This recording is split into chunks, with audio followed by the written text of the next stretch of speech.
Welcome back.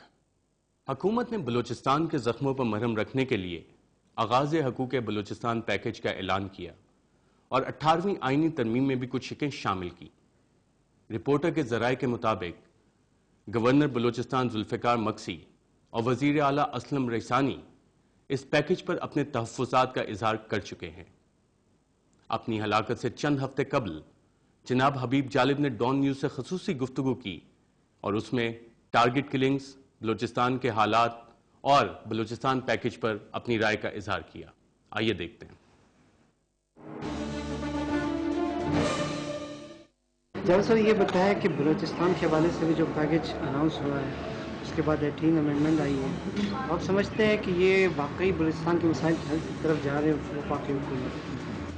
دیکھیے یہ جو بلوچستان سے متعلق جو پیکیج جسے حقوق آغاز بلوچستان کا نام دیا گیا، اس پیکیج میں جو کنسیپچولائزیشن ہے، جو تصور دیا گیا ہے، وہ حاکم اور محکوم کا ہے، مالک اور مانگنے والے کا ہے۔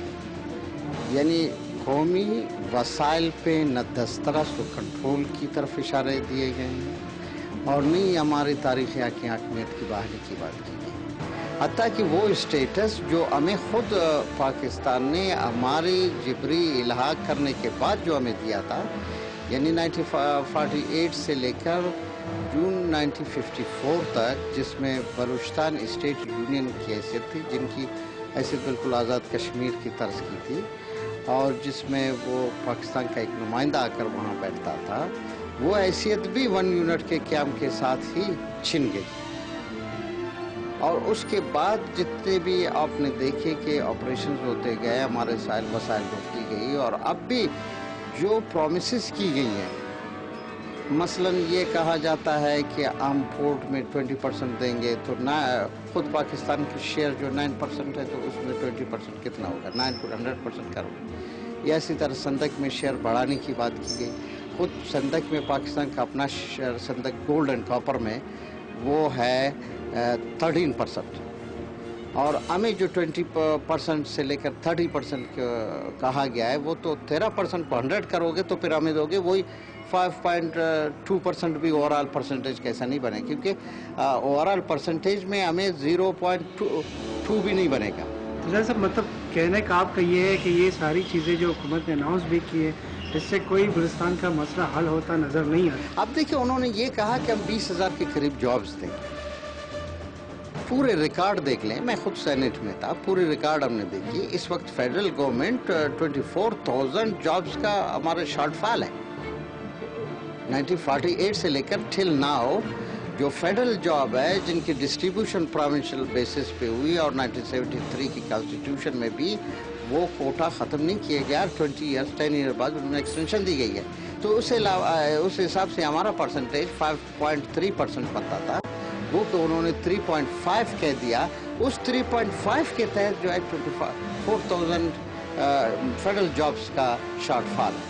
لیکن اب جو جاب انہوں نے 3,500 کے قریب اناؤنس کیے ہیں، وہ تو صرف ایجوکیشن ڈپارٹمنٹ کی ہے، جو پروونشل آلریڈی ہمارے اپنے جابز ہیں، جن میں مڈل اسکول یا جاپان پروجیکٹ یا دوسرے پروجیکٹس کے تحت جتنے بھی فورن فنڈڈ پروجیکٹس ہیں، اس میں ہمیں 3,500 کے قریب جابز رکھنے کی اجازت دی گئی۔ اب انہوں نے یہ کیا کہ وہ ہمارے ہی پروونسز کے جو جابز ہیں ان کو اٹھا کر انہوں نے فیڈرل پیکیج کا نام دے کر اس میں ڈال دیا۔ وہ سارے ٹیچرز ہیں ہمارے، یعنی 14 گریڈ سے لے کر 16 گریڈ کے ٹیچرز مقرر کیے گئے، لیکن فیڈرل جس میں جیسے کہ PIA ہے، جس میں WAPDA ہے، جس میں NHA ہے، یا جس میں خود سینٹ یا قومی اسمبلی، تمام دوسرے جو فیڈرل سبجیکٹس ہیں، ان میں ہمارا جاب کہاں ہے، جابز کہاں گئے؟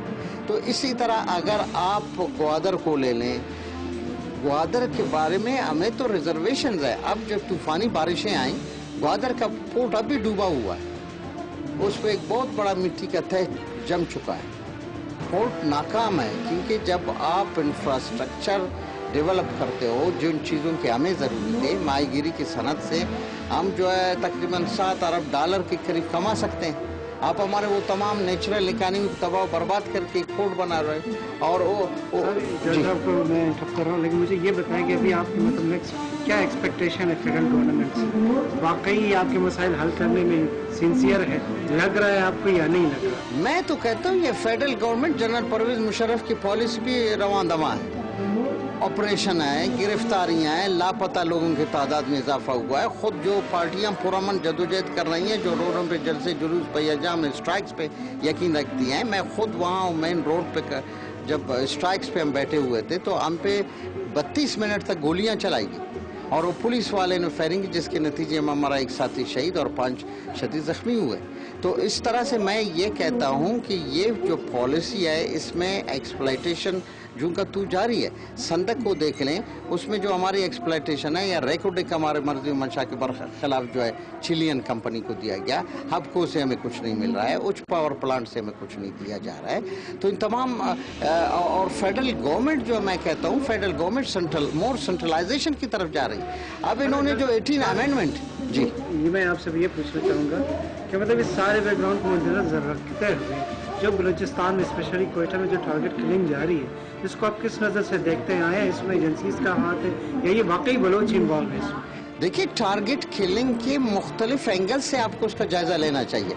एक वो बलोच हैं जो मावराए अदालत कत्ल हो रहे हैं, जो टारगेट किलिंग का शिकार हो रहे हैं, जो आलिम सानिया कोयटा में जिसमें मैं भी गिरफ्तार हुआ था, हमारे बंदे शहीद हुए, ये टारगेट किलिंग का नतीजा था। डॉक्टर साले को मारा गया, जायद हुसैन को मारा गया, आगा नौरोज को मारा गया और बहुत से दिगर लोगों को डायरेक्ट टारगेट करके मारा गया।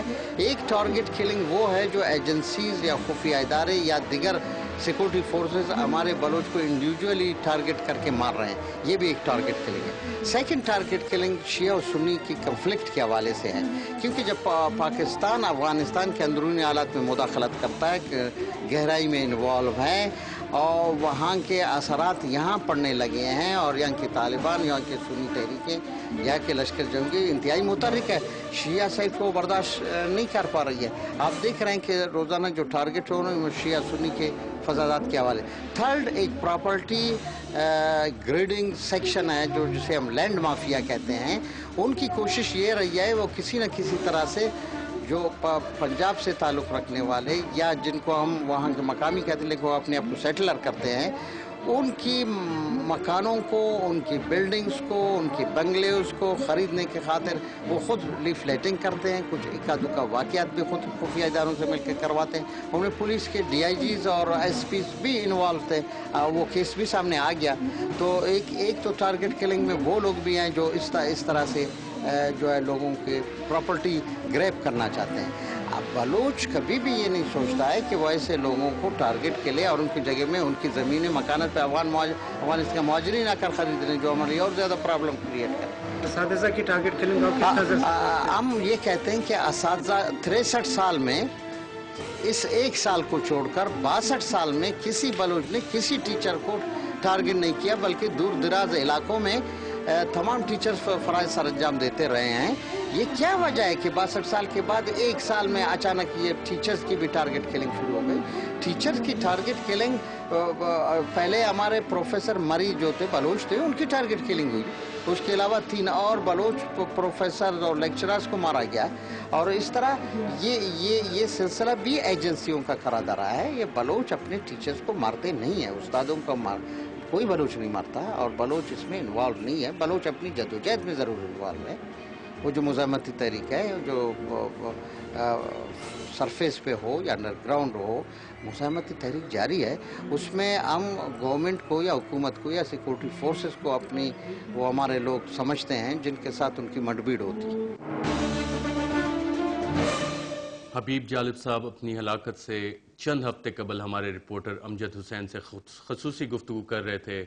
उन्होंने कहा कि टारगेट किलिंग का जायज़ा मुख्तलिफ एंगल से लेना चाहिए और आज बदकिस्मती से वो खुद टारगेट किलिंग का निशाना बन गए।